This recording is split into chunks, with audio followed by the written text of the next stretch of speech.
আসসালামু আলাইকুম ভিউয়ার্স, আপনাদের এখন একটি ফলদ গাছের সাথে পরিচয় করে দিই। গাছটির নাম হলো পাতা বা শরীফা গাছ।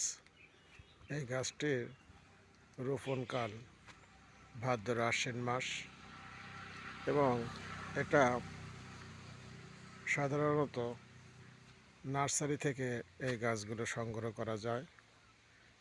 এই গাছটি রোপণ করা হয়েছিল 2 বছর আগে। এই 2 বছরের ভেতরে গাছটি দেখুন কতটা সাইজ হয়েছে। এবছর অর্থাৎ এই বৈশাখ জ্যৈষ্ঠ মাসে এতে ফল এসেছে। ঠিক 2 বছরের ভেতরে গাছটিতে ফল এসেছে। আমরা ফল দেখি।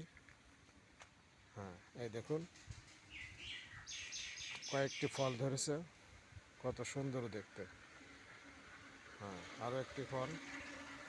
এভাবে আমরা আরও কিছু ফল দেখব। হ্যাঁ, এই যে কত চমৎকার ফল, তাই না? আরও দেখতে পাচ্ছি এই যে। হ্যাঁ, এই গাছটিতে মোট 5টি ফল ধরেছে 2 বছর বয়সের মধ্যে। এই ফলটি পাকে সাধারণত ভাদ্র আশ্বিন মাসে। এই ফলটি খেতে খুবই সুস্বাদু। এর ভেতরে একটা শ্বাস হয়। শ্বাসটি খুবই নরম সাদা রঙের শ্বাস।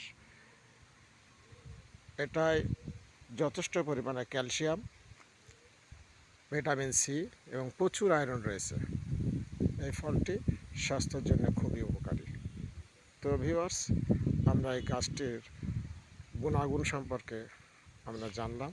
আমরা ছাদ বাগানে বা ঘরোয়া পরিবেশে এটা লাগাতে পারি। ধন্যবাদ দর্শক।